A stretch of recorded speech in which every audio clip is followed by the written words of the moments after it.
ایک شخص امام کے لیے بہت توسل کرتا تھا، بہت گریا کرتا. ایک امام زادے پہ گیا اور وہاں پر زیارت پہ گیا، امام کے عشق میں اتنا رویا کہ گر گیا، بے ہوش ہو گیا. لوگ آئے، اٹھائے کہ پانی پلاؤ اس کو، ہوش دو اس کو، کچھ کرو. تھوڑا سا اس کو ہوش آیا، کہا طبیب کو لے کر آؤ. تو کہنے لگا مجھے طبیب کی ضرورت نہیں. کہا کیوں؟ کہا یہ طبیب ہی کے لیے تو یہ حال ہو رہا ہے. یعنی اللہ صلی علی محمد. وزار محترم، اب یہ جو اللہ کا نمائندہ ہے، یہ اس عالم سے اس عالم میں ہدایت کے لیے ہے. وہ اس کا کنیکشن اس عالم کے ساتھ ہے، اور جو کنیکٹڈ ہے وہ کبھی غفلت اس سے نہیں ہو سکتی. یہی ایک مین سورس ہے کہ جو ہمارے اسکول آف تھاٹ میں نبی غلطی نہیں کر سکتا، نبی معصوم ہے. کیوں؟ کیونکہ وہ دیکھیں، اس میں نہ قرآن کی دلیلیں اپنی جگہ پر، حدیثیں اپنی جگہ پر، بٹ اٹس لاجیکل. مثال، آپ سب کے پاس موبائل ہیں.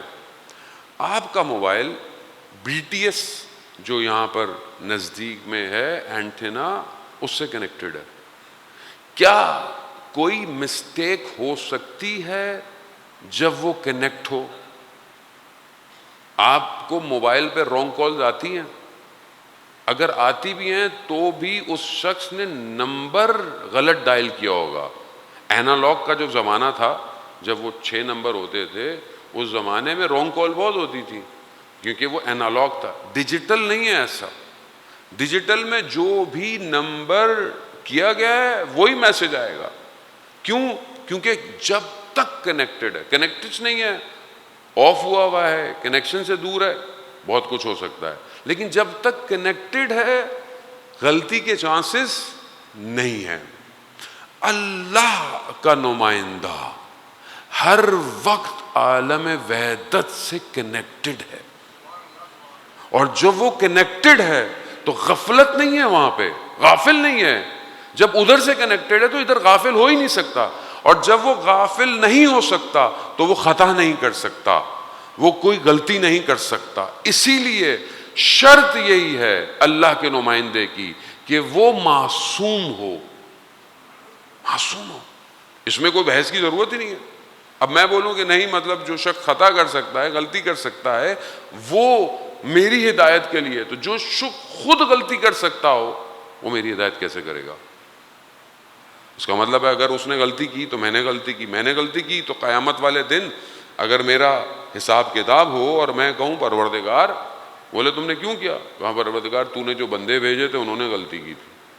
تو کیا خدا عادل حکیم جو کائنات کو اتنا پریسائز کریٹ کر رہا ہے، کیا وہ اپنے نمائندے ایسے بھیجے گا؟ سوال یہی ہے. تو پھر ہم کس کو ڈھونڈیں؟ اس کو کہ جو اس کا نمائندہ ہے. یہی اصل بحث ہے صدر اسلام سے لے کر آج تک، یہی بحث ہے. اور اس میں ہمیں ضروری نہیں ہے ہم اپنی انرجی اس میں ویسٹ کریں. جو مانتا ہے بسم اللہ، جو نہیں مانتا نہ مانے، مرضی اپنی انرجی کو اس میں انرجی نہ لگائیں. جو مان رہا ہے اچھی بات ہے، جو نہیں مان رہا. ہمارے تو ابھی تک لوگ یہی سوال کر رہے تھے، مولانا صاحب وہ ہمارے دوست ہیں، اس نے سوال کیا تم سجدے گاہ پہ نماز کیوں پڑھتے ہو؟ بیٹا کوئی کارپیٹ پہ پڑھ رہا ہے، بیٹا سجدہ تو اللہ ہی کو ہے نا، چاہے وہ سجدے گاہ پر ہو، چاہے وہ کارپیٹ پہ ہو، چاہے وہ لکڑی پر ہو، اس کی مرضی، وہ جہاں کرے. تمہارا جو فقہ کہتا ہے تم وہی کرو. وہ بچے ہر وقت یہ سوال ہے مولانا ہاتھ کیوں باندھتے ہیں، وہ ہاتھ کیوں کھولتے ہیں؟ ہاتھ کھولنا بھی خدا کے سامنے ہے، الحمد خدا کی بڑی جا رہی، ہاتھ باندھ کے بھی الحمد خدا کی بڑی. اس باتوں سے باہر نکل آئے، ان بحثوں کو اب چھوڑ دیں، اب آگے کی طرف بڑھیں، اب اس کی طرف بڑھیں جو انتظار کر رہا ہے.